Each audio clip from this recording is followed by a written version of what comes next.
바리케이드, 서지한. 오늘치로 배분된 물량은 거의 다 소화해냈다. 백 사장이 일감을 더 던지지만 않을 경우에 한해서 말이다. 그렇지 않아도 비좁은 공장 입구는 건조된 세탁물로 빽빽했다. 나는 슬슬 시간이나 때울 요량으로 어깨를 주물렀다. 늘 눈칫껏 게름을 피우는데도 이 시간이 되면 팔다리가 뻐근했다. 빈둥거리던 내 눈이 자키의 눈과 마주쳤다. 그는 한쪽 눈을 찡긋해 보였다. 녀석은 사무실이 빈 틈을 타서 또 국제 전화를 하고 있었다. 주말이 되면 사무실을 백 사장이 열쇠로 잠그니 지금처럼 사장이 블라우스를 만드는 옆 공장에서 바둑수에 정신을 내맡기고 있을 때가 적시이긴 했다. 게다가 손버릇이 험한 용승도 며칠째 집에 틀어박혀 있으니 절호의 기회였다.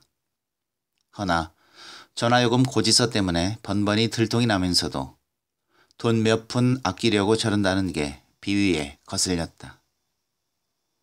잔돈 쓰는 데는 끙끙 앓다시피 하면서도 이미 물 건너간 일이라 고작 꿀밤 몇 대로 끝나고 나는 백 사장의 미적미적한 태도도 더욱 심사를 틀어지게 했다. 자키가 쏘아대는 방글라데시어가 코미디의 한 토막처럼 들렸다. 사무실 유리 안의 검은 얼굴이 한박 웃음을 웃고 있었다. 순간 어두운 방 한켠에 송장처럼 누워있을 아버지의 모습이 얼핏 보이는 듯했다. 자키에게서 눈을 떼고 나는 담배에 불을 붙였다. 더웠다. 공업용 세탁기 2대가 나란히 열을 뿜어대는 넓은 작업장엔 단 한 개의 선풍기가 돌아가고 있을 뿐이었다. 이 지옥굴 같은 더위 속에서 칸은 구부정한 자세로 세탁물을 분류하고 있었다. 방글라데시는 신기한 토양을 갖고 있음이 분명했다.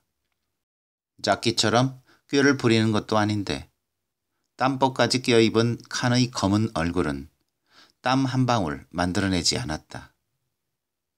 차분히 일만 하는 칸의 옆모습을 보자 까닭 모를 오기가 내 혈관을 태웠다.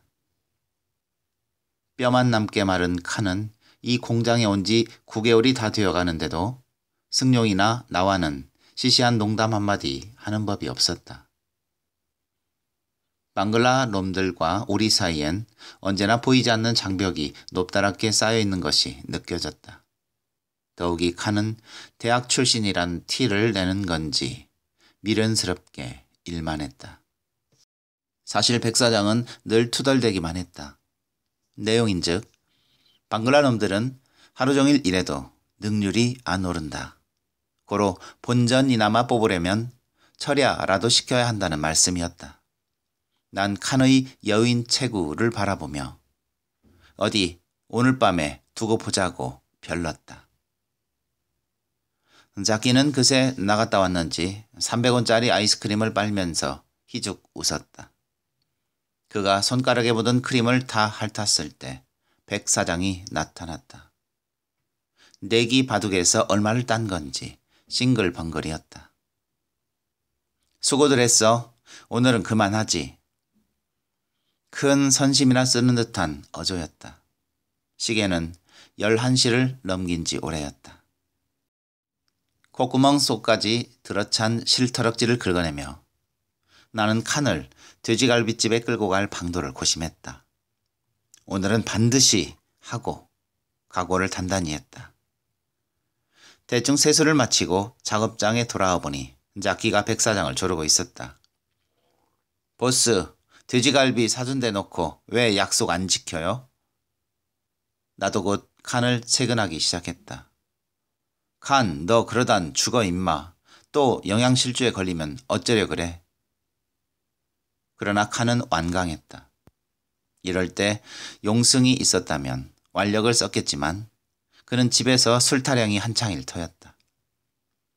묵묵히 고개만 가로젓는 칸 앞에서 나는 오기에 뒤섞여 분노가 이는 것을 느꼈다. 이번만큼은 무슨 수를 써서라도 그를 돼지 갈비집에 끌고 가야겠다고 거듭 다짐했다. 쓰잘데없는 미신 때문에 돼지고기를 멀리하다니. 평시엔 알라신 한번 찾은 적이 없던 인간이 말이다. 잘 굴러가던 침이 목구멍을 틀어막는 기분이었다. 오늘은 묶어놓고라도 깡마른 그의 몸에 돼지갈비를 쑤셔 넣으리라. 칸은 차갑게 울상지었다. 난 점점 달아올라 협박에 협박을 가했다. 불끈 쥔 주먹에 고이는 열기가 느껴졌다. 백 사장이 사무실에서 날 불렀다. 내가 들어가자 그는 한참 점잔을 뺀 후 월급을 건네주었다. 그러더니 훈계를 늘어놓았다. 천복이 인석, 며칠이나 집에 안 들어간 거야? 남이라고 생각하지 않기 때문에 하는 말인데 그러면 쓰나 부모님 생각도 해드려야지. 인생 선배로서 하는 말인데 오늘은 집에 들어가. 돼지갈비가 날개를 달고 하늘 높이 날아갔다. 나는 불룩 튀어나온 백 사장의 아랫배에 시선을 고정시켰다. 나를 대할 때면 유독 친근한 척하는 것이 난 마음에 들지 않았다. 초라한 국밥집 끄트머리에 붙은 역시 초라한 방에서 쪼그리고 있을 두 노인을 생각하자 벌써부터 가슴이 답답해 왔다. 금세라도 눈물 가득한 어머니의 얼굴과 벽 쪽으로 돌아놓은 아버지의 등이 육박해 오는 듯하여 기분이 땅에 떨어졌다. 뚱하니 사무실 밖을 보자 자키가 오케이 신호를 보냈다. 칸을 설득한 듯 그의 얼굴엔 의기양양한 기색이 가득했다. 갑자기 나는 그의 시커먼 낯짝을 후려치고 싶어졌다.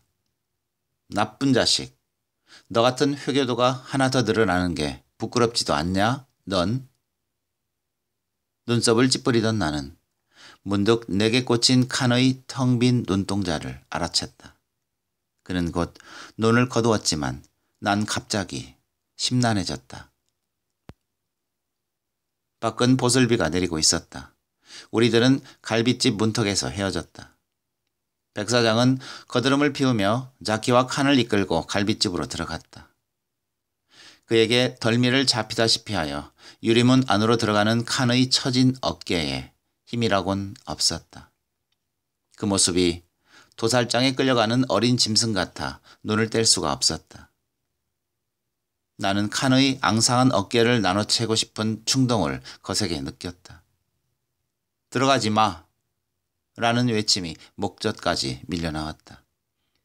백 사장이 내게 고개를 돌렸다. 야릇한 그의 눈웃음은 너는 공범자야 라고 속삭이는 것 같았다. 난 돌아선 그의 뒤통수에 주먹을 내보이고 발길을 돌렸다. 어쩔 수가 없다. 로마에 가면 로마법을 따라야 하는 법. 자키를 봐라. 처음엔 고향에서 알면 맞아 죽는다며 안 먹겠다 뻗대더니 한 번 맞들이고 나서는 제 쪽에서 조를 정도가 아닌가. 물론 그땐 용승의 연이은 주먹이 주요이긴 했다. 그러나 칸도 곧 돼지살의 기막힌 맛을 알게 되리라. 그러면 월말이 되어 갈비 얘기가 나올 때마다 탁한 갈색 눈을 번뜩이며 침을 흘릴 것이다. 그러나 앙금 같은 무엇이 가슴 밑바닥에 칙칙하게 가라앉았다. 어둠에 잠긴 거리가 비에 젖어 더욱 살풍경하게 보였다. 나는 입술을 잘근잘근 씹었다.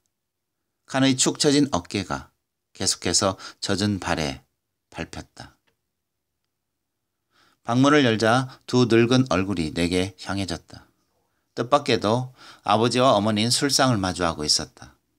어머니는 나를 보고서도 흐리멍텅한 눈을 껌뻑이며 술잔에 입술을 가져다 댈 뿐이었다. 벌개진 얼굴엔 술 기운이 완연했다. 벌써 꽤나 마신 듯 소주병 두어 개가 상 앞에서 뒹굴었다. 난 잠자코 이불 속으로 기어들었다.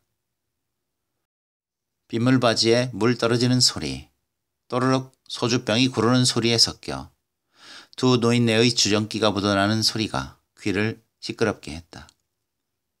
어머니가 술 한잔 받으라며 내 엉덩이를 톡톡 건드렸다. 난 못 들은 척 이불을 푹 뒤집어 썼다. 나의 매정함에 대한 어머니의 한탄이 이어졌다. 그러나 그것도 잠시 그들은 다시 술 기운으로 해퍼진 웃음을 흘렸다. 날카롭게 선 내 신경에 아버지의 목소리가 유난히 튀어박혔다. 그는 미국에서 지낸 7년간을 뒤집고 있는 모양이었다. 그 소리를 듣자 난 그 노인을 바닥에 맺히고 싶어졌다. 그것이 무슨 자랑이라도 되길래 어머니에게 떠벌린단 말인가 하고 나는 이를 갈았다. 추하기만 한 기억을 회고하는 아버지에 대한 격분으로 주먹엔 아프도록 힘이 들어갔다. 저러다간 미국에서 강제 추방 당하기 전까지 같이 살았다는 중국 여자마저 입에 올리지 않을는지 적이 의심스러웠다.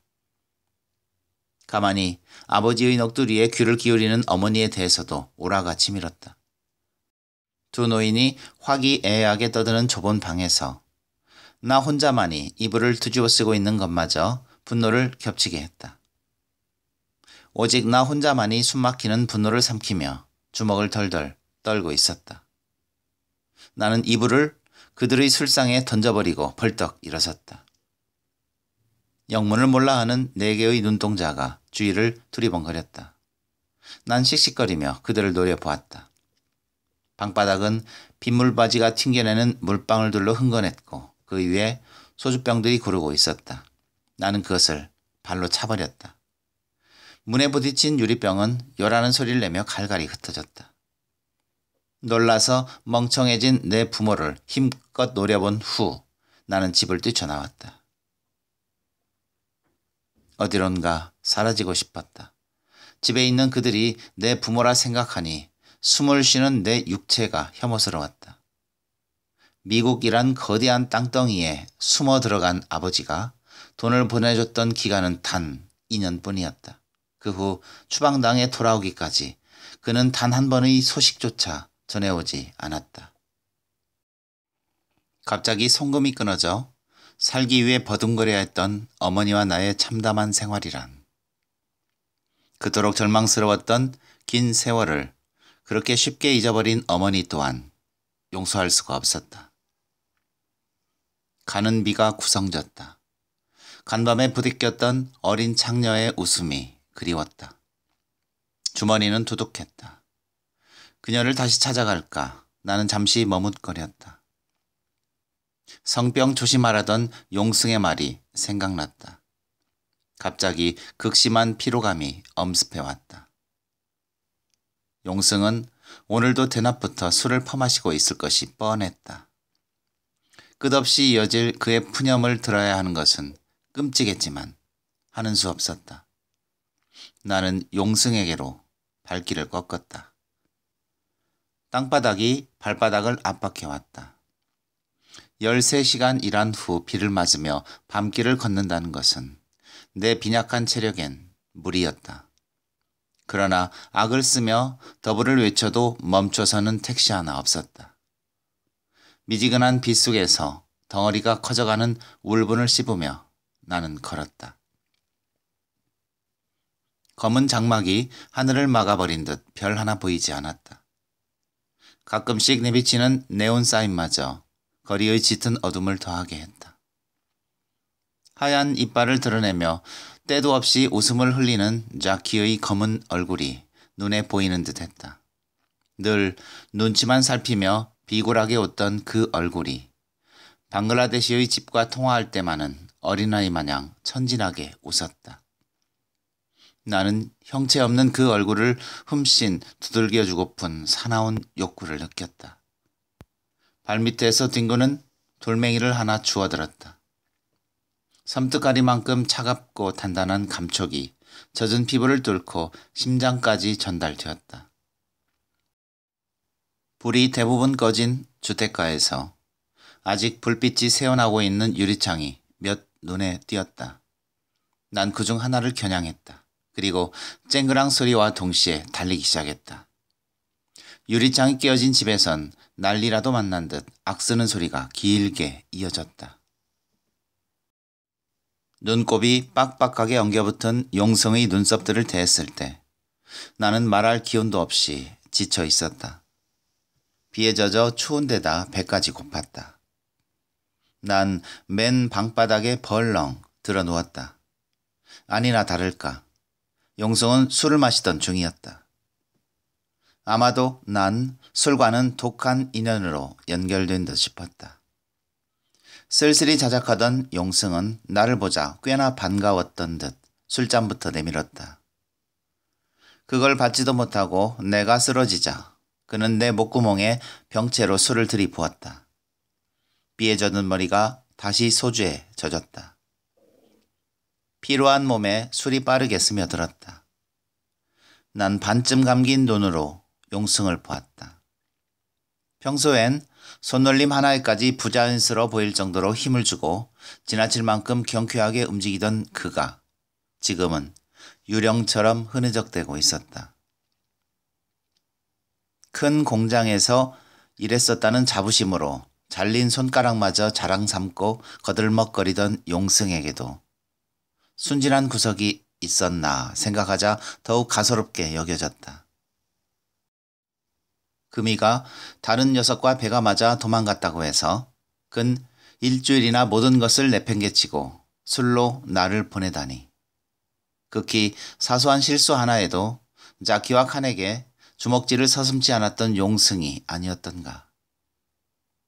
손가락 3개가 중간 부분에서 뭉텅 잘려나간 그의 손은 조그만 방글라데시인의 머리통을 겨냥하는 데는 한치의 오차도 없었다. 헌데 지금 그 손은 대상을 못 찾고 힘없이 늘어져 있었다. 그걸 보자 잠시 잊고 있었던 증오가 다시 불붙었다. 거대한 체구의 용승 앞에서 나는 혓바닥을 밀어낼 듯 타오르는 증오심을 삼키며 눈을 감았다. 비록 취해 있긴 하나 주먹을 쓰는데 조금의 자제력도 없는 용승에게 내 본심을 들키는 날엔 뼈도 추리지 못하게 될 것이 뻔한 이치였다. 쌍년, 순 거짓말이었어. 내 애를 뱉다더니 돈 뜯어내려고 한 말인 줄도 모르고. 용성의 꼬부라진 소리가 혼탁해 내 정신에 파고들었다. 등골에 서늘한 전율이 흘렀다. 다음 순간 나는 그럴 수 없이 통쾌함을 느꼈다. 금이라면 그러고도 남을 여자였다. 남자라면 누구에게라고 할 것 없이 추파를 던지던 그녀의 거슴치레한 눈초리가 지금도 선명했다. 금애와 관계하던 사내 중에서 그것을 몰랐던 얼간이는 그 여자와 동거까지 한 용승 한 사람뿐이었다. 만일 그가 자만심과 허영을 조금만이라도 숙일 수 있었더라면 금이 같은 여자에게 그토록이나 엄청난 환상을 품지 않았을 것이다. 그러나 그는 스스로 너무나 대단한 존재였다. 술을 핑계 삼아 내 목에 감겨오던 금이의 말랑한 두 팔. 그 감촉이 기억나자 벼랑간 목 부근이 뜨거워졌다. 그러나 곧이어 용승을 찾아 공장에 왔던 그녀가 자키와 칸하게 보인 호기심 어린 눈초리가 떠오르자 방금 전의 후련했던 기분은 일시에 사라졌다. 용승의 주정은 계속 이어지고 있었으나 이미 난 듣고 있지 않았다. 아버지가 몇 년을 함께 살았던 중국인 여자도 금이 따위의 여자였을까. 취하고 싶었다. 난 소주병을 움켜잡았다. 비물이 새는 어두운 방에서 술잔을 주거니 받거니 하고 있을 내 부모를 생각하자 취하고 싶었다. 옆 공장에서 고사를 지내던 날 무자비한 발길질로 자키를 끌고 가 기어코 돼지머리를 먹이던 용승의 희번덕거리던 얼굴이 떠오르자 취해버리고 싶었다. 끝모르고 어긋나기만 하는 내 삶을 생각하면 나는 죽을 때까지 마시고 싶었다. 머릿속이 뒤엉키면서 정신이 혼탁해졌다. 어지러웠다. 어지럽고 뒤엉킨 혼탁한 의식으로 난 용승을 비웃었다. 아버지를 비웃고 자키를 비웃었다. 스스로를 저주했다. 묘한 반발심으로 일주일을 무단 결근하고 나니 주번이가 거의 텅 빌 지경이 되었다. 하는 수 없이 어깨를 움츠리고 지긋지긋한 세탁 공장에 다시 발을 디밀었다. 작업장 분위기가 여느 때와는 다르게 느껴졌다. 백 사장은 내게 험상궂은 눈초리를 한 번 던졌을 뿐 의외로 잔소리가 없었다. 용승은 역시 결근이었다. 난 자키 옆에 엉금슬쩍 끼어들어 일하면서도 부지런히 작업장을 살폈다. 칸이 보이지 않았다. 백 사장에게 물어볼까 했으나 살기 띈 그의 표정에 불이 튀자 차마 그럴 엄두가 나지 않았다. 그는 한참을 사이에 두고 갑자기 기억났다는 듯이 호인 웃음을 흘리다가도 곧 험악하게 눈을 부릅뜨곤 했다. 자키도 어딘가 수상했다. 넉살 좋고 사근사근하기로 따라갈 사람이 없는 자키가 오늘은 웬일인지 내가 가까이 다가간 것도 알아채지 못했다. 전에 없던 일이었다. 난 그의 옆구리를 콕 찔렀다. 그는 옆눈으로 나를 흘겼다. 칸이 없어졌어요. 없어져? 도망? 반사적으로 자키를 보았다. 그에게선 꺼림칙해 하는 기색을 전혀 찾아볼 수가 없었다. 칸과 생활한 것은 불과 9개월에 지나지 않지만 단 하나 있던 동족이 사라졌다는데도 녀석은 전혀 개의치 않은 듯했다. 도무지 자키에게선 무언가를 애석해하거나 상심하는 모양을 본 예가 없었다. 더 자세한 내막을 들어보려 입을 뻥긋하는 순간 백 사장의 신경질적으로 갈라진 목소리가 뒷덜미를 내리쳤다. 최초의 놀라움이 가시자 되이어 착잡한 심정이 더 컸다. 묵묵히 일에만 파묻혀 있던 칸의 야윈 모습이 할퀴듯 가슴에 파고들었다. 이 공장에 오기 전 칸은 2년간 일본에서 일했다고 했다. 어떤 악질적인 고용주에게 걸렸었는지 처음 봤을 때 그는 영양실조 상태였다. 2년을 꼬박 우봇으로 몸을 대준 후 무릎을 꿇고 빌다시피 하여 여권만을 간신히 되찾아 도망왔다는 얘기였다.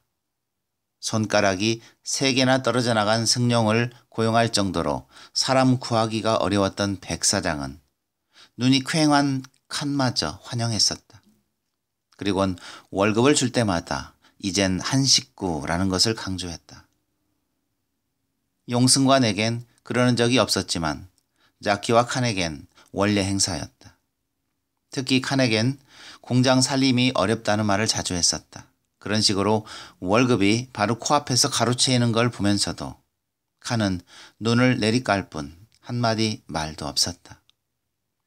난 더욱 착잡해졌다. 일본에서 그 고생을 하고 난 뒤인데도 여기 일을 견뎌내기 힘들었던 걸까? 백 사장이 분주히 돌아다니며 우리들 머리 꼭지에 잔소리를 퍼부었다. 다른 날 같으면 곱게 넘겼을 내 게으름에 대해서도 역정을 냈다. 그럴 때의 그에게 대꾸를 한다는 것은 벌집을 쑤시는 것과 같았다. 우린 눈치껏 요령을 부리며 조용히 일했다. 저녁 식사가 1시간 남짓 지체되었다. 백 사장은 밥상을 앞에 두고 앉아서도 입을 다물지 않았다. 그가 한 일이라곤 어운에 감독한답시고 우리 뒤를 어정거린 것이 고작인데 모든 일을 저 혼자 해낸 것처럼 수다를 떨었다. 백 사장은 늘 그랬다. 어머니가 국밥집을 처음 시작하는 날 와서는 도와준 것 없이 입으로만 요란스레 생색을 내었다. 워낙 힘들고 외롭던 시절이라 어머닌 그의 사람 좋은 척하는 웃음을 감지덕지했고 연신 머리를 조아렸었다. 오래전부터 알고 지내왔던 이유만으로 그는 이웃을 뛰어넘어 은인티를 냈다. 오늘따라 그의 쟁쟁거리는 목소리가 유난히 떨게 느껴졌다. 그는 밥 한 소를 뜨면서도 짜증을 부렸다. 그러면서도 가장 연한 고깃점들을 자기 밥그릇 위에 집어다 놓는 것을 잊지 않았다. 그런 치졸한 꼬락서니가 고가워 식욕이 달아나 버렸다. 백은 때때로 호주머니를 털어 종업원들에게 인심을 쓰곤 했다. 물론 대단히 감사하게 여기도록 만들면서 말이다. 그러나 초라한 밥상머리에 앉으면 조그만 그릇에 놓여진 반찬에서 더 좋은 부분을 차지하려 양옆으로 눈알을 굴리는 거였다. 사실 좋은 고깃점을 쓸어가기 위해서라면 그는 우리 아래 것들을 남몰래 흘길 필요가 전혀 없었다. 상위에 올라오는 반찬에 관심을 두는 사람은 용승과 칸이 있을 때조차 백사장 한 사람뿐이었다. 그나마 방글라데시인들은 감자와 달걀만 찾아내면 다른 것은 거들떠보지도 않았다. 지금도 엄청난 속도로 달걀 조림을 삼켜대던 자키는 그것도 모자라 내가 짚는 것마저 채여갔다. 방글라데시에서 12명의 가족과 감자를 재배했다는 자키는 질렸을 법도 하건만 여전히 감자 귀신이었다. 평시엔 그의 버릇없는 태도를 눈감아주곤 했지만 뒤틀려 있던 심사에 그의 시커먼 낯짝이 화를 돋우었다. 하여 젓가락으로 그의 손가락을 쳤다. 그의 얼굴에 다시 달짝지근한 미소가 떠돌았다. 비굴하게 느껴지는 웃음이었다. 밥상을 치우자마자 백사장은 옆 공장으로 달려갔다. 그러면 그렇지. 여태 잘 참았다 싶었다. 백사장은 종업원들 월급과 작업 끝내는 시간은 잊어도 내기 바둑에서 세마는 데는 틀림없는 위인이었다. 가기 전에 그는 내게 스웨터의 등판을 이어놓은 천을 자르도록 지시했다. 일꾼이 없어 계약을 취소해야 할 지경이라면서도 일거리를 힘에 부치게 받는 것은 여전했다. 이러나 저러나 자키와 나의 등만 휘어질 판이었다. 난 담배를 피우며 자키와 노닥거렸다. 자키는 아이스크림을 빨았다. 칸은 어떻게 된 거야? 자키의 혀가 한국어를 이상하게 발음해냈다. 단조로워야 할 억양이 그의 목구멍에서 가락을 타고 흘러나왔다. 일주일 전 갈빗집에서 칸은 돼지고기를 잘도 먹더란다. 온갖 협박과 구슬리는 말들에 그렇게까지 내빼던 녀석이 꾸역꾸역 많이도 먹었다 싶어서 자키와 백사장은 쉬지 않고 고깃덩어리를 권했던 것 같다. 그런데 셋이서 7인분가량 먹어치웠을 때 칸은 결국 위장에 들어간 돼지를 모두 토해내버렸다. 토하면서 울고 소리 지르고 칸은 그날 밤 공장 안 숙소에 되돌아와서도 울음을 멈추지 않았다는 것이다. 그 다음 날 자키가 눈을 떴을 때 그는 이미 사라진 후였다. 외국인 노동자의 전직률이야 뭐 뻔한 거였다. 그리고서 결국 그들이 흘러들어갈 길은 유흥업소 정도일 것이다. 하지만 칸이 보증금조로 체불된 3개월치 임금을 단념했다는 것은 정말 뜻밖이었다. 돈 벌려고 방글라데시에서 먼 조선족의 땅까지 찾아온 방글라놈이 돈을 버려? 나는 늘 내리깔고 있고 자주 음침했던 칸의 눈을 생각했다. 그리곤 그네들의 땅과 이곳 사이의 거리만큼이나 높다랗게 느껴지는 보이지 않는 벽을 생각했다. 까짓거 뱉어내고 다시는 안 먹는다고 맹세하면 될 것을 그는 도망까지 쳐야 했을까? 칸의 눈은 대답하지 않았다. 인간이란 환경에 적응하게 마련이다. 자키는 돼지고기를 먹은 지금이나 먹기 이전이나 변함이 없지 않은가. 역시 칸은 대답이 없었다. 어느새 백사장이 작업장에 돌아와 있었다. 내기바둑에서 졌는지 주름진 얼굴이 더욱 구겨져 있었다. 그의 화풀이는 언제나처럼 자키를 벗으로 삼게 마련이었다. 그런데 자키 녀석, 그렇게 혹독하게 혼이 나고도 뭐가 그리 좋은지 해볼쭉 웃었다. 기계에 온도 조정을 잘못해 세탁물을 우글쭈글하게 만들기까지 했다. 진작부터 그의 웃음에 약이 올라있던 백사장은 그 모양을 보자 악다구니를 썼다. 나도 그의 웃음이 비위에 거슬렸다. 난 그에게 몇 마디 욕짓거리를 들려주었다. 자키가 내게 말했다. 오늘 술 마셔요. 막걸리. 미쳤냐? 너랑 술 마시게? 사장한테 말해버린다. 자키는 가끔씩 술을 마시고 사고를 쳤다. 막걸리는 또 언제부터 먹었다고 먹고 나면 꼭 티를 냈다. 밤늦게 공장 일을 끝낸 뒤 막걸리 한 병을 다 들이마시곤 공장문을 활짝 열어놓은 채 잠에 골아 떨어진다든지 세탁물에 오줌을 갈긴다든지 등등. 안 돼요. 난 내일 집에 전화해요. 좋은 날이에요. 등 뒤에서 질질 끌리는 백 사장의 슬리퍼 소리가 났다. 나는 대꾸하려던 말을 입안에서 삼켜버렸다. 집에 전화하는 것과 막걸리가 무슨 상관이란 말인가. 마치 외국에 취업해 있는 사람들에겐 집에 전화하는 것이 가장 기쁜 일이라는 소리 같았다. 하지만 내 기억에 아버진 5년간이나 전화가 없었다. 밀린 집세를 내지 못해 어머니와 내가 거적대기를 깔고 거리에 나앉았을 때 아버진 코맹맹이 소리를 내는 중국인 여자와 노닥거리는 재미에 세상 추운 것을 몰랐을 것이다. 어머니가 공사판에 식판을 나르며 나를 굶기지 않으려 바둥거렸을 때 아버진 식량천국이라는 그 땅에서 하루 세 끼 부족함이 없었을 것이다. 국밥집을 시작하고 나서도 어머니 눈엔 눈물 자국이 마르는 날이 없었다. 어머니의 숨죽인 흐느낌을 들으며 아무리 눌러도 불쑥불쑥 치미는 그에 대한 그리움을 나는 삭혀야 했다. 얼마나 많은 밤을 뼈조차 헐게 만드는 원한과 증오심으로 떠나야 했는지 난 결코 잊을 수가 없었다. 그런데 이제 살만해지니까 난데없이 나타난 아버진 허리병신이 되어 있었다.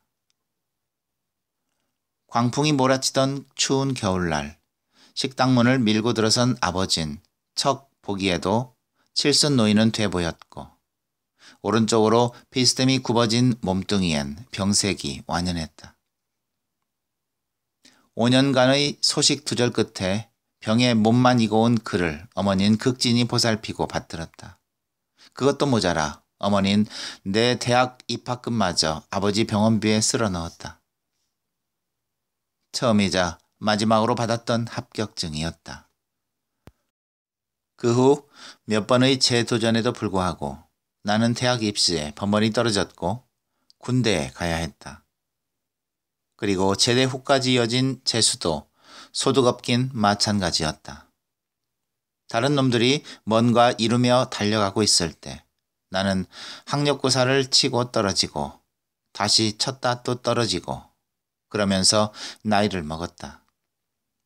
그럴수록 원망은 도를 넘어 증오로 사무쳐 갔다. 허구한 날 방바닥에 누워있기만 하는 아버지에 대해서뿐 아니라 넌 다르게 살아야 한다며 자신의 억지를 포기하지 못하면서도 정작 내게 유일했던 기회를 박탈해버린 어머니에 대해서도 감정의 덩어린 커져만 갔다. 난 미친 듯이 가위질을 했다. 실밥이 피처럼 튀었다. 초록색 천 위에 칸과 아버지의 얼굴은 자꾸만 겹쳐 보였다. 그러나 제 아무리 팔을 놀려도 필사적으로 잘라내어도 그들의 얼굴은 곧 하나가 되곤 했다. 위태롭게 날카로운 칼날이 수만 번을 핥혀도 늙고 병든 얼굴은 여전히 버텼다. 어렴풋이 백사장의 고함소리가 들렸다. 난 비로소 정신을 차리고 내가 저지른 만행을 보았다. 수십 장의 기다란 천들이 갈갈이 찢기워서 내 앞에 누워 있었다. 스웨터의 등판으로 태어나려던 초록색 천들이 토막난 시체처럼 널려있는 것을 보고 나는 몸서리쳤다. 아직도 숨이 헉헉거렸다. 사장학에서 상소리가 나왔다. 그럴만했다. 온몸이 땀으로 끈적끈적했다. 난 시계를 더듬었다. 오늘 그만하죠. 벌써 11시가 다 돼가잖아요. 그는 시계를 흘끔거리곤 한 차례 더 욕을 퍼부었다. 그 사이 자키는 재빠르게 일손을 멈췄고 나는 땀을 식혔다. 한참을 뜻모를 소리들을 짓거리며 날 노려보던 백 사장은 이어 한숨을 푹 쉬었다. 일 진척이 늦어 주문을 돌려보내야 하며 너희들 월급에도 차질이 있을 것 같다고 짜증 섞인 푸념을 늘어놓았다. 그리고는 일요일인 내일도 나오라고 반강요조로 윽박질렀다. 자키는 그럼하고 답했다. 백 사장은 내게 용승을 데리고 오라고 당부했다. 기가 놀린 나는 군말 없이 응락했다. 드디어 일이 끝났다. 나올 때 보니 자키는 세탁물 위에 주저앉아 싱글거리고 있었다. 어쩌면 그가 깔고 있는 수백 장의 천 밑에 허연 막걸리 한 병이 숨겨져 있는 것은 아닌가. 저기 의심스러웠다. 눈이 마주치자 그는 입을 쭉 벌리고 웃었다. 나는 그를 외면하고 도망치듯 공장을 나왔다. 오전까지만 해도 맑았던 날씨가 언제 또 변한 것인지 보슬비가 내리고 있었다.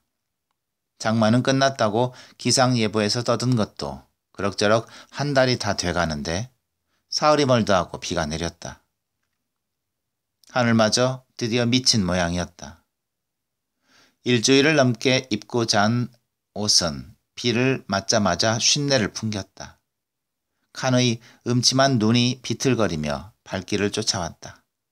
나는 고개를 세게 내저었다. 물방울이 튀었다. 취한 듯 어지러웠다. 육신이 술에 한 박 젖은 듯 휘청거렸다. 빗발이 굵어지고 있었다. 나는 급히 용승의 방으로 뛰어들었다. 방 안 풍경은 일주일 전과 변함이 없었다. 담배 연기가 자욱한 것이 꼭 영화에 나오는 마약 소굴을 연상케 했다. 천장 가까운 곳에 뚫린 작은 환기창으로는 담배 연기가 빠져나가질 못했다. 난 방문을 열어둔 채 용승이 내미는 술잔을 받았다. 열린 문 구멍으로 세찬 핏줄기가 보였다. 소주 한 잔을 달게 비우고 용승을 보니 그는 방벽에 기대고 앉아 밖으로 새어나가는 연기보다 더 많은 양의 연기를 뿜어내고 있었다. 재떨이엔 담배꽁초가 쌓이다 못해 넘쳐내렸다. 소주가 엎질러진 방바닥에 아무렇게나 던져버린 담배꽁초들로 용승의 주변은 그 더러운 방에서도 더욱 악취를 풍겼다. 그가 정기적으로 구독하는 노동문학지 몇 권마저 흠뻑 젖어 방안을 어지럽히고 있었다. 처음 만난 날부터 자신은 이러이러한 노동지를 매달 보노라며 툭하면 자랑삼아 내보이던 바로 그 잡지들이었다. 그중 한 권이라도 끝까지 본 것이 있을지는 과연 의문이었지만 내겐 겉표지만 할게 하며 애지중지하던 것들이었다. 그러나 그것마저 지금은 방바닥에 겹겹이 쌓여 쓰레기에 불과했다. 녀석은 대체 언제까지 금이를 부르며 술잔을 헤아릴 작정인가. 나를 앞에 앉혀두고서도 용승의 탁하게 풀린 눈은 금이와의 추억 속을 헤매이는 듯 보였다. 난 웃음이 나왔다. 올봄 초엽, 아직은 혹독한 추위에도 아슬아슬하게 가슴이 파이고 허연 다리를 드러낸 옷만을 간신히 걸치고서 해픈 웃음을 웃는 금이를 봤을 때 난 즉각 알아차렸다. 용승이 어지간히 질 나쁜 계집에게 걸렸구나는 걸. 그녀의 웃음을 받았던 사내들이라면 용승을 빼고 모두가 잘 알고 있을 사실이었다. 허영심이 가득한 인간이 동시에 순진할 수 있다는 건 비극이다. 용승은 여자 문제에 있어서 입으로는 못하는 말이 없어도 실제로는 무지했고 수처녀처럼 수줍어했다. 계집질 한번 해본 적이 없는 순진한 총각은 예나 지금이나 탕녀에겐 좋은 밥이기 마련이다. 나는 그에게 백사장의 말을 과장해서 전했다. 그리고 칸이 달아난 소식도 들려주었다. 예상했던 대로 그는 험한 말을 내뱉었다. 개새끼들, 이젠 배부르다 이거지. 없을 때 생각은 못하고 이젠 몸 편할 생각만 한다니까. 남의 땅에 빌부터 사는 주제에 이를 가려? 용승의 말은 거침없이 이어졌다. 나는 그를 노려보았다. 몸을 태울 듯 뜨겁게 솟구쳐 오르는 분노와 증오를 어찌해야 좋을지 몰랐다. 힘주어 억누르자니 입가에 근육이 경련을 일으켰다. 용승은 왜소한 방글라데시인들 앞에서 자신이 한국인으로 태어난 게 커다란 감투나 뒤집어 쓴 것처럼 어깨에 힘을 주는 족속이었다. 짜키와 칸을 내려다보는 그의 눈은 언제나 노골적인 경멸을 담고 있었다. 그 같은 그의 태도에 난 늘 가슴을 베이는 듯한 아픔을 느껴야 했다. 그래서였다. 내가 위험할 것도 없이 자그마한 방글라 놈들에게 더더욱 견고히 바리케이드를 쌓아올린 것은 난 너희와는 달라. 다르다를 아무리 외쳐도 결국 다를 것 없이 주저앉아버린 내 삶에 대한 초라한 반항이었다. 그러나 난 결코 백사장과 용승이 그들에게 보내는 인간적인 경멸을 느낄 수 없었다. 그러기엔 아버지의 노란 얼굴이 그들 뒤에서 가로막고 있었다. 그럴수록 나는 용승을 흉내내었다. 그러나 무엇을 하건 나의 증오심은 용승과 백사장에게로 걷잡을 수 없이 치달았다. 그래서 난 금이의 농간에 거리낌 없이 장단을 맞출 수 있었다. 용승이 녀석 화대치곤 제법 비싸게 지불했던 셈이다. 나는 거칠어진 호흡을 억눌렀다. 어찌됐든 나는 내 땅에 발을 딛고 서 있는 것이다. 그런 후진국 새끼들 때문에 정작 제 나라에서 일하는 우리들 임금이 곤두박질하는 거라고. 그 새끼들이 바락바락 기어 들어오니까 작업 시간도 되려 늘어나잖아. 무심코 흘려듣던 그의 주정이 귀를 뚫고 심장을 찔렀다. 새끼야, 입 다물어. 걔는 인간이 아니냐? 뭐 하나 잘난 것도 없는 놈이. 나로서도 내 입에서 나온 소리라곤 믿을 수가 없었다. 하여 스스로도 어리둥절해 있는데 돌연 귀 옆으로 소주병이 날아올랐다. 열린 문 밖으로 떨어진 병은 시멘트 바닥에서 박살이 났다. 퍼뜩 정신이 들었다. 잔에 차있던 소주가 신문지 위에 쏟아졌고 소주잔들은 저만치 구석으로 밀려나 있었다. 나는 철렁하여 용승을 보았다. 광폭하게 번뜩이는 눈이 내 살을 뚫는 듯 꽂혀 있었다. 간담이 서늘해졌다. 곧이어 나도 쏠병과 같은 처지가 되겠구나 생각하자 낭패감이 들었다. 용승이 비틀거리면서 일어났다. 나도 내 몸을 방어할 생각으로 엉겹결에 따라 일어났다. 그러나 그래봤자 내 키는 그의 코 아래서 겨우 닿을 정도였다. 맞서가 되지 않으리라는 것은 확연했다. 호흡이 불편해졌다. 우린 서로를 노려보고 섰다. 이어질 그의 고함이 미리부터 내 심장을 관통했다. 넌 안 그랬어? 스산한 침묵에 빗소리마저 숨죽인 몇 초가 지났다. 그리고 용승이 쿵 소리를 내며 바닥에 쓰러졌다. 그리고는 그대로 골아 떨어졌다. 나는 어이가 없었지만 안심이 됐다. 아랫도리에 긴장이 풀려 나 역시 풀썩 주저앉았다. 소주인지 빗물인지가 바지를 적셨다. 팬티를 적시고 살을 적셨다. 용승은 코를 골기 시작했다. 그러나 내 심장은 다른 곳에 귀를 기울였다. 내 안 어디에선가 용승이 미처 하지 않았던 그 말을 끊임없이 반복하고 있었다. 그건 언젠가 백사장이 눈으로 한 말이기도 했다. 공범자라니. 내가 누구와 무엇을 공모했단 말이냐. 난 내 심장에게 소리쳤다. 격렬한 심장 박동 소리가 들렸다. 백 사장의 눈웃음이 앞을 가렸다. 그래, 난 공범자다. 그 사실은 익히 알고 있었다. 난 칸을 미워했었다. 불법 체류 때문이 아니라 그가 대학생이었다는 사실에 대해서. 그러나 난 내 아버지가 아니다. 그런데 공범자란 것이 무슨 문제가 되겠는가. 그러나 심장은 멈추지 않았다. 내 모든 함성을 무시하고 저 혼자 힘차게 뛰놀았다. 심장 역시 미쳐버렸나 보다. 집에 전화한다며 어린아이같이 웃던 자키가 한 줄기 빛도 없이 검은 하늘에 나타났다. 난 결코 용서할 수가 없었다. 내 아버진 건너간 지 2년 만에 처자식을 벌였다. 그런데 자키, 넌 왜 한국에 온 지 4년이 넘었는데도 틈만 나면 집에 전화질을 하는 거냐?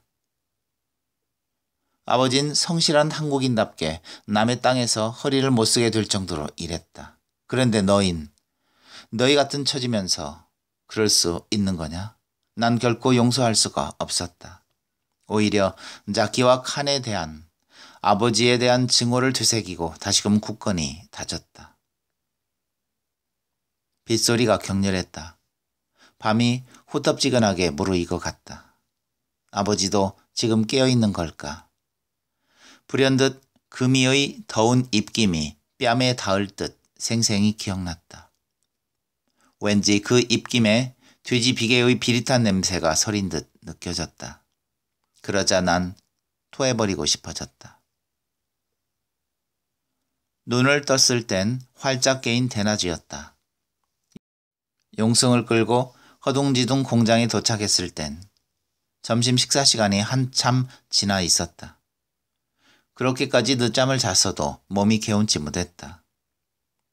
용승의 거대한 몸은 술에 절었어도 워낙 건강 체질인지라 하룻밤의 숙면으로 멀쩡했다. 게다가 공장으로 오는 도중 버스간에서 들은 뉴스로 인해 마음이 뒤숭숭했다. 지난 8월 27일 무궁화 호텔에 투숙했던 중국인 관광객 7명이 모두 실종되었습니다. 법대로 하다가 손해만 본 중소기업가들은 싼 맛에 불법 체류자들을 선호하는 한국인의 풍토는 근본적 해결 방안 필 고통 분담의 정신으로 3D 기피현상 장기적 안목으로 볼 때 일하기 싫어하는 한국인 근로자들의 습성은 하루빨리 어쩌자는 거냐 대체. 당국은 불법 체류자를 내몰고 그들이 들어가는 탓을 한국인 노동자들이 일하기 싫어하는 탓으로 돌리고 한국인 노동자들은 임금과 노동 조건을 하락하는 것을 그들의 탓으로 돌리면 대체 누구에게 그 탓이 오는 거냐. 여발한 듯 하던 용승의 얼굴도 뉴스가 막바지에 이르렀을 땐 멋입은 표정이 되었다. 가슴 한켠이 착잡해졌다. 우린 작업장 문을 밀고 들어섰다. 사장의 잔소리를 각오하고 한껏 뻔뻔한 표정을 지으려 애썼다. 다음 순간 나는 공장 안을 감도는 낯선 분위기에 주눅이 들었다. 뭔가 험악한 느낌이 보이지 않는 공간에 가득했다. 내가 미처 옷을 벗기도 전에 병력 같은 고함이 날아왔다. 그처럼 성이 난 백 사장을 보는 것은 처음 있는 일이었다. 백 사장은 들쭉날쭉 참견을 잘하고 달짝지근하게 신경질을 내긴 해도 좀처럼 크게 성을 내진 않는 편이었는데 지금은 사람이 달라 보였다. 그러나 어떤 이들은 불처럼 화를 내는 순간조차 우스워 보이는데 백 사장이 바로 그랬다. 험상궂은 표정과는 어울리지 않게 툭 튀어나온 배가 실룩이는 것을 보자 그것이 내게 성난 혐오감을 불러일으켰다. 난 그의 얼굴에 멋진 어퍼컷을 먹이는 장면을 상상했다. 곧이어 그를 물기로 축축한 공장 바닥에 매다 꽂는다. 그러나 난 어깨를 잡힌 채 작업장 안쪽으로 끌려갔다. 자키는 거기서 일하는 중이었다. 어디서 구해왔는지 커다란 통 속에서 깡총깡총 뛰고 있었다. 그의 거동 역시 심상치 않았다. 웃음기 하나 없는 얼굴은 딱딱하게 굳어 있었다. 내가 내동댕이 쳐진 칸막이 문 앞에는 바로 어제 공들여 세탁했던 옷들이 더러운 물이 질펀했던 바닥에 아무렇게나 쌓여 있었다. 못 보던 대형통 2개에도 같은 옷들이 가득 담겨 있었다. 사정인즉 간밤에 자키가 뒷문 닫는 것을 잊어버리는 바람에 빗물이 들어왔다는 것이다. 작업장 안 깊숙이서 밤새 비를 맞은 세탁물들은 하룻밤 사이에 오염되어 버렸다. 그렇게 생긴 검은 때는 손으로 비벼 빨아야 했다. 또 서두르지 않으면 곰팡이가 필 테니 오늘은 중노동을 각오해야 했다. 자키의 경직된 얼굴이 이해가 갔다. 난 고무장갑을 끼고서 열심히 빨래를 문지르기 시작한 용승을 거들었다. 세탁물은 이미 분류돼서 오염이 심한 것은 자키가 맡아 처리했다. 백사장까지 합세해서 빨래를 주물렀다. 통에 가득 쌓인 옷들을 춤추듯 밟는 자키의 괴상한 동작을 보고도 웃을 만한 여유가 없었다. 얼마 지나지 않아 팔끝까지 쑤시기 시작했다. 용승은 힘들지도 않은지 계속 기운차게 일했다. 어제와는 상황이 판이했다. 보통 땐 배만 내밀던 사장이 직접 일했다. 그의 엄중한 감시 앞에서 난 꾀를 부릴 수 없었다. 난생 처음으로 쉴 새 없이 해야 하는 힘겨운 육체 노동에 나는 헉헉댔다. 머리꼬를 바술듯 지독한 고통 속에서 생각은 실타래가 부러지듯 방향 없이 흔들렸다. 실종된 중국인 여행자들. 그들이 그렇게까지 해봐야 그들에게 남는 것은 이렇게 육신을 깎아먹는 일뿐일 터였다. 하루 12시간 내지 14시간의 노동, 최저임금. 그들이 갈 길은 칸처럼 뻔했다. 진이겨진 아버지의 추한 얼굴이 거품이 있는 빨래 위에 겹쳐 보였다. 귀에서 윙 소리가 났다. 자키는 뜀뜨기를 계속했다. 난 그를 저주했다. 뒷문 닫는 것을 잊었다니 당치하는 소리였다. 아무리 비에 젖었더라도 옷에 배인 독한 곡주 냄새를 없앨 순 없었다. 저 귀활한 녀석이 실수로 세탁물에 막걸리를 엎지르고는 뒷문을 열어 비가 들이치게 했을 것이 분명했다. 몇 벌을 골라내어 다시 세탁했으면 될 것을 녀석이 꾸지람을 면하려 건조된 물량 전체를 일일이 손빨래하게 만든 것이다. 등골이 빳빳해졌다. 난 자키를 저주했다. 저주하고 또 저주했다. 백 사장이 그 사실을 모르리라고는 전혀 믿어지지 않았다. 그런데도 그는 묵묵히 일만 했다. 그가 일다운 일을 한 것을 나는 처음 봤다. 그런 그의 서슬에 놀려 나는 기진맥진해지도록 고무장갑을 벗을 수 없었다. 자키가 사장의 눈치를 풀적은 눈으로 살피며 사무실 전화 쪽을 흘끔거렸다. 난 몸에 쌓인 분노를 주먹에 걸어모아 자키의 머리통을 쥐어박았다. 백 사장이 점심을 먹자고 소리쳤다. 우린 가까스로 풀려났다. 시계를 보니 5시 반이었다. 과연 백 사장은 사장다웠다. 보통 1시 반에 하던 점심 식사를 무려 4시간이나 미룬 것이다. 나는 배고픔을 느낄 수 없을 정도로 지쳐 있었다. 허리를 바로 고추 세우는 데만도 여간한 노력이 필요한 게 아니었다. 허리를 못 쓰게 돼 방바닥에 등을 붙이고 살아야 하는 아버지의 얼굴이 힘없이 눈앞을 스쳤다. 밥알이 톱밥 마냥 껄끄럽기만 했다. 모두 오늘의 고된 일과에 지친 듯했다. 자키는 시무룩하게 감자를 씹었다. 백사장과 승용이 나간 뒤 난 밥을 몇술 뜨고 일어났다. 사무실에 자키와 둘만 있는 것이 내키지 않았다. 밖으로 나와 담배를 몇 모금 빨자 머리끝까지 시큰했다.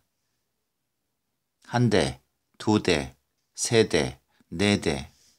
담배 연기가 이젠 목구멍을 아리게 했다. 그러나 나는 계속 불을 붙였다. 뿌옇고 하늘하늘한 연기가 갈라지는 틈새로 이번 달 들어 드물게 보는 푸른 하늘이 비쳤다. 언젠가 승용이 잘린 손가락을 보이며 전에 있던 공장에서 보상금을 받아낸 무용담을 늘어놓은 적이 있었다. 그리곤 귀가 멍멍해지도록 산업재해, 산업재해 하고 떠들었었다. 난 그때 용승의 말을 들으며 생각했다.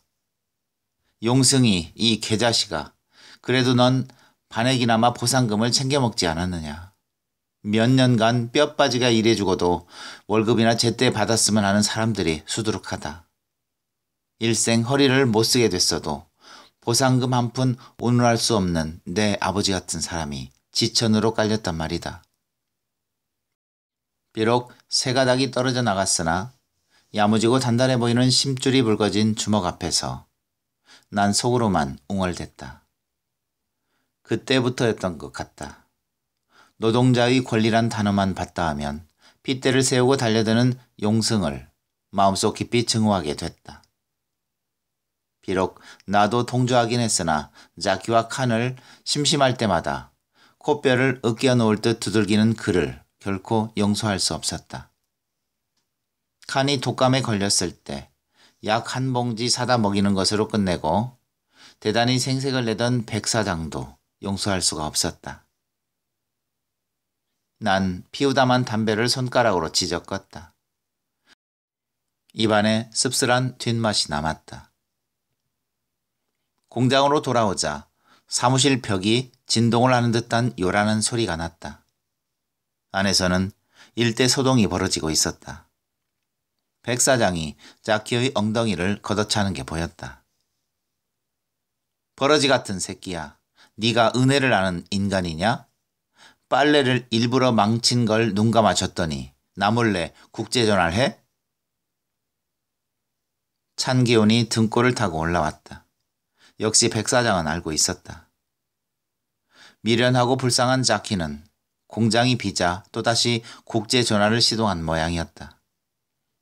때마침 들어온 백 사장에게 들켜 노여움을 산 것이다.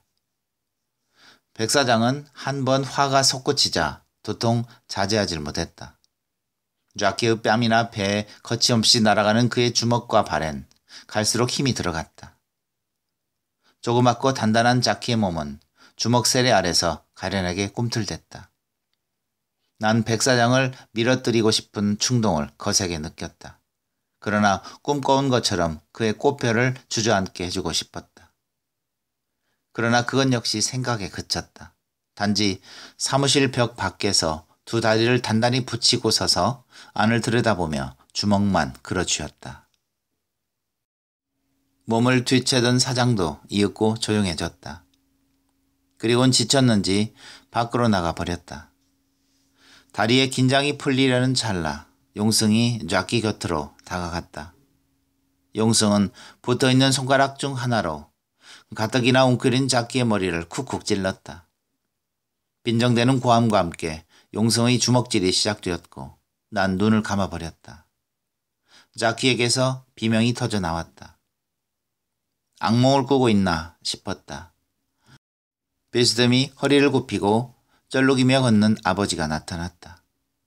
난 다시 눈을 떴다. 자키가 바닥을 키며 몸부림치고 있었다.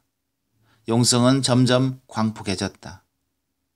금이에게 배신당한 상처를 자키를 때리는 데서 치유하려는 듯.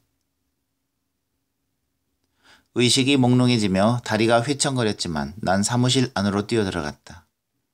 가슴속에서 차오르는 뜨거운 덩어리에 난 숨통이 막힐 듯했다. 쓰러진 자키를 밟고 있는 용승을 밀쳐내었다. 바닥에 누워있던 자키가 날 올려다보았다. 난 가만히 그의 얼굴을 노려보았다. 그리고 주먹으로 쳤다. 아버지의 얼굴을 쳤다. 자키의 얼굴이 휙 돌려졌다. 아버지의 얼굴이 휙 돌려졌다. 용승이 뒤물림을 해주듯 우리를 남겨놓고 자리를 떠났다. 난 자키를 노려보았다. 그리고 다시 한 대 쳤다. 자키의 눈에 진득진득한 표정이 스쳤다. 병신아, 왜 맞고만 있어, 어? 자키는 그래도 말이 없었다. 다시 작업이 시작됐다. 떨어져 나갈 듯한 어깨의 통증이 다시 시작되었다. 그러나 두 팔의 고통보다도 뺨을 문지르던 자키의 표정이 더 신경 쓰였다. 뭐였을까? 그 표정은. 체념? 맞아도 상관없다는 깊은 체념. 자키는 다시 한 더미의 세탁물 위에서 토끼춤을 췄다. 어제까지만 해도 좋은 날이라며 침이라도 흘릴 듯 좋아하던 그가 지금은 멍하니 표정 없는 얼굴로 일만 했다. 가슴 한쪽이 무너져 내리듯 서서히 아려왔다. 바보 같은 녀석. 왜 공중전화를 이용하지 않았을까? 돈이 얼마나 든다고. 고향에선 12명의 가족들이 자키가 보내는 송금으로 감자를 기르며 생계를 유지한다고 했다. 아버진 건너간 지 2년 만에 송금도 전화도 모두 잊었는데. 돼지갈비 1인분과 주먹질. 아버진 무엇을 견뎌내야 했을까? 숨막히는 더위와 침묵 속에서 일을 마무리 지었다. 정말 길고 고된 하루였다. 우리는 어색하게 서로를 외면한 채 옷을 갈아입었다. 문득 셔츠 앞주머니에 잡히는 것이 있었다. 10,000원짜리 공중전화 카드였다. 난 자키를 봤다. 그는 언제나처럼 세탁물 위에 앉아 있었다. 나는 천천히 그리로 걸어갔다. 그의 무릎에 카드를 던져주곤 뒷문으로 빠져나왔다. 별이 몇 개 보였다. 숨통이 트이는 듯 했다. 나는 별빛을 향해 담배 연기를 뿜었다. 자, 이젠 어디로 가야 하나. 마음을 정할 수 없었다. 주머니가 두둑하진 못해도 하룻밤을 견딜만 했다. 공장 건물을 삥 돌아 나오자 인도에 발이 닿았다. 공장엔 이미 불이 꺼져 있었다. 입구를 지나치려는데 시선을 끄는 것이 있었다. 자키였다. 어두운 공장 앞 공중전화 부스에서 자키는 형광빛을 받으며 울고 있었다. 아버지, 아버지. 자키의 목매인 방글라데시 말이 들리는 듯했다. 돼지고기를 먹으며 4년 동안 송금해온 자키가 가족의 목소리를 들으며 이제야 흐느끼고 있었다. 다리에 힘이 풀려 넘어질 뻔한 순간 나는 전화부스에 간신히 몸을 지탱했다. 그가 나를 발견했다. 검은 얼굴에서 유난히 흰자위만 밝은 방글라인의 눈이 매섭게 날 흘겼다. 그것도 잠시. 그는 눈물로 가득 젖은 눈을 감추고 등을 돌렸다. 나는 다리를 곧게 하여 다시 걸었다. 오늘 하루 있었던 일들이 아득한 과거의 일처럼 느껴졌다. 전화부스 안에서는 자키가 아직도 울고 있었다. 썰렁한 바람이 불었다. 아버지의 7년도 그렇게 외로웠을까? 뿌옇게 흐린 눈에 허름한 식료품 가게가 보였다. 불현듯 언젠가 아버지가 내민 술잔을 손으로 쳐낸 기억이 아프게 되살아났다. 그건 아버지가 돌아온 지 얼마 되지 않았던 때의 일이었지만 그 후로 아버진 다시는 내게 술잔을 내밀지 않았다. 나는 구멍가게로 들어가 소주 2병과 마른 오징어 1마리를 샀다. 신호등이 파란불로 바뀌고 사람들이 보도를 횡단했다. 불빛이 다시 빨간색으로 바뀔 때까지 수십 초를 가게 앞에 서서 하늘을 보았다. 허물어진 바리케이드 사이 잔연히 빛을 내는 별이 보였다. 내 손에는 술과 안주가 묵직하니 들려 있었다. 이윽고 나는 왔던 길을 그대로 되밟았다. 두 노인이 외롭게 앉아있을 우리 집을 향해.